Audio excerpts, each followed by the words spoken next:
I think one reason people don't use certain avalanche decision aids is that the aid tells them what they already know 19 times out of 20.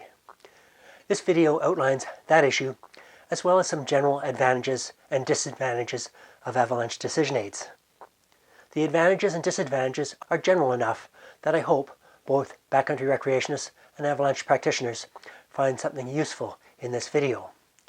This video does not explain how to use any decision aids, but does show 4 decision aids and explain where to find out more information on them. Here they are. Avalanche Canada's Trip Planner is a decision aid developed by Pascal Hegeley for backcountry recreationists. Using the terrain rating and the avalanche danger, it yields travel recommendations.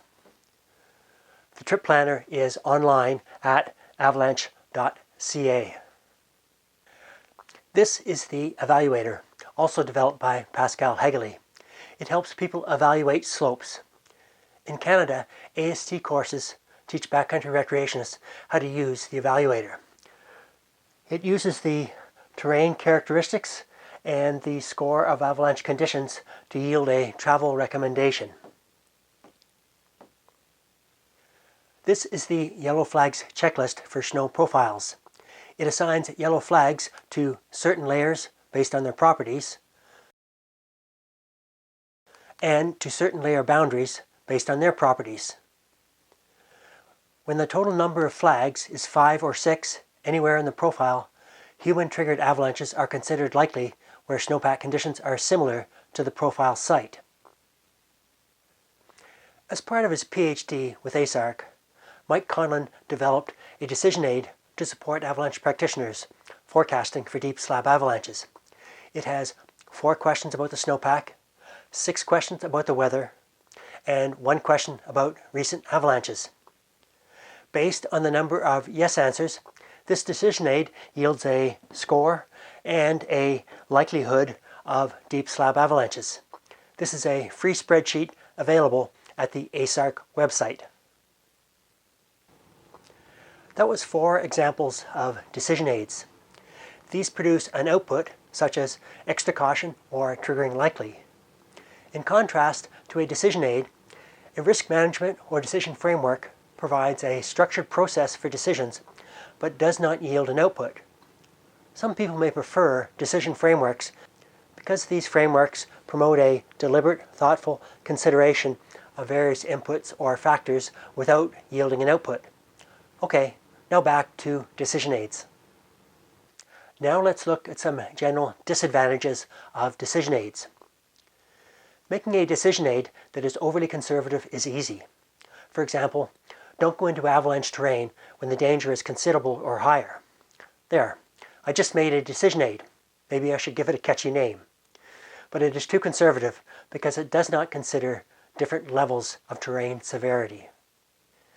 The decision aid tells you what you already know, say 19 times out of 20.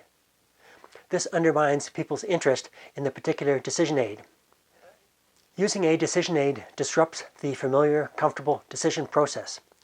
You're touring up with friends and getting ready to drop into a familiar slope. Pulling out a pocket card or whatever and answering some questions about the Bolton, recent snowfall, terrain traps, etc. is, well, annoying. It takes time and detracts from a comfortable day in the backcountry with friends. The decision aid was calibrated for specific conditions, but its limitations are not well stated. For example, the Yellow Flags checklist for interpreting snow profiles was calibrated mostly with profiles from the Columbia Mountains in Western Canada, so it may not work well elsewhere, such as in the shallower snowpack areas on the east slopes of the Rocky Mountains. This limitation is mentioned in the video and paper on Yellow Flags, but I did not emphasize it enough.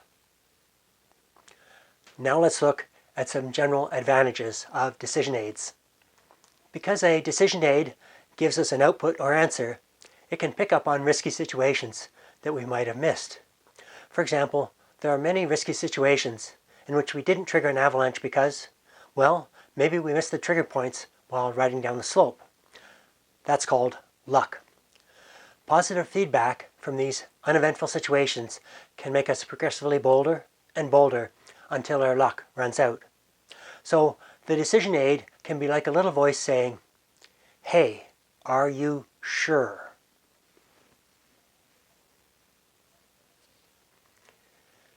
Maybe the decision aid only rarely picks up on risky situations that you missed, but given the consequences of getting caught in an avalanche, that little voice might be worth listening to.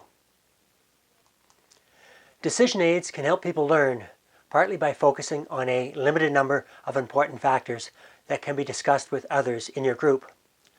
For example, the Yellow Flags checklist helps people learn how to interpret snow profiles. Second example, on avalanche skills training courses in Canada, the evaluator helps students learn situational awareness and to evaluate slopes by prompting students to observe and consider a limited number of avalanche conditions and terrain characteristics. Using a decision aid disrupts the familiar, comfortable decision process. Our usual experience-based process is prone to heuristic traps, biases, human factors, call them whatever you like. Disrupting that process can be a good thing. Decision aids can give us an independent assessment of the situation. When an assessment yields an uncertain result, you expect your doctor to use another independent method to make a diagnosis. Why not do the same for avalanche terrain?